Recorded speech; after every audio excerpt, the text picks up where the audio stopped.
people that I've spoken to, all of them, the underlying motivation was never sex. They were not sex hungry, they were not lusting over their victim.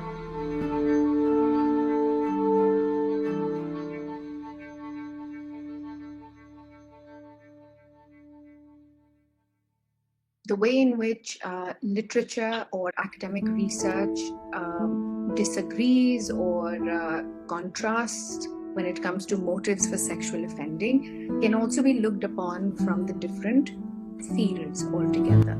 So your biological field obviously talks about how sex will always be the primary motive because they talk about mating intimidation or scarcity of mating. So basically, evolutionary biologists talk about how rape is just another way for a species to evolve, a way for you to mate, find a suitable mate in case you're not able to find one, if you're sexually frustrated, etc., etc.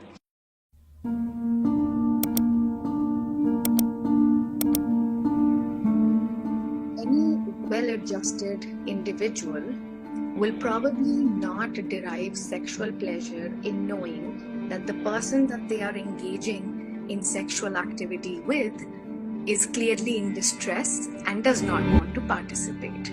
So I don't know what kind of sexual pleasure that brings to someone.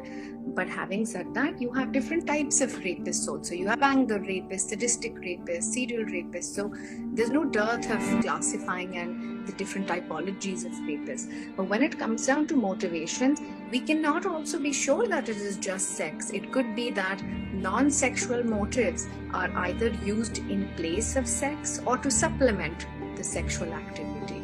But they are very much present there. And that's what the feminists were trying to understand, that rape is not a crime that is all about sex. It's a crime that's about power, suppression, domination, intimidation, and it's been working for the longest time.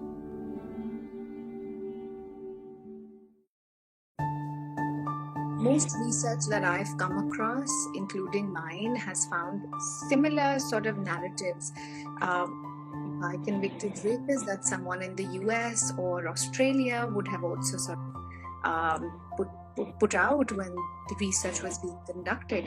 The only thing that probably makes India unique are domestic issues, that perhaps in the narrative of a rapist, it will not just be about victim blaming, it could also be about caste, it could also be about extreme poverty, it could be about not understanding consent, the role of a wife, thinking about the different stereotypes, even when it comes to the role of women, so one theme that was really important or got highlighted in my work was the theme of cultural archetypes, how we have this tendency to sort of equate our women to goddesses and have these unrealistic expectations of them.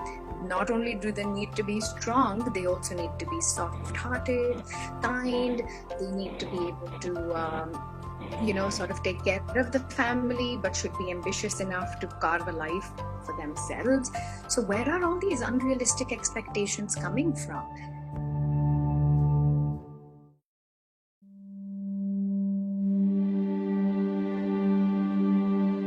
Understand it like this. For this person who's living in a prison, his identity means everything to him.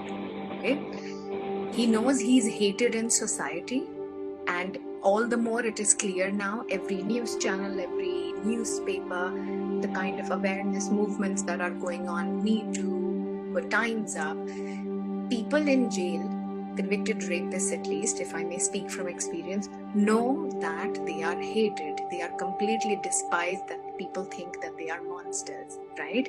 The only glimmer of hope that they have is to clench on to this identity that they have created in their head, that I am not a rapist. Yes, I had sex. I did not take consent for it, or what is consent? Or no, I was not sure that she was saying no. But so they have accepted that they have engaged in sexual activity. They just cannot fathom that that was just one-sided. And that's wrong. Because in their mind, that's not wrong.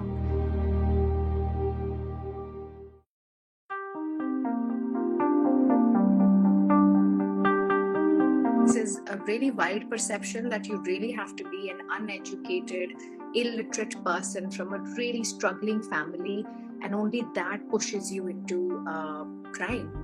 No, that is not the case. And that is why the whole idea behind my work is to normalize these men. I don't want these men to be looked upon as a very special breed of people.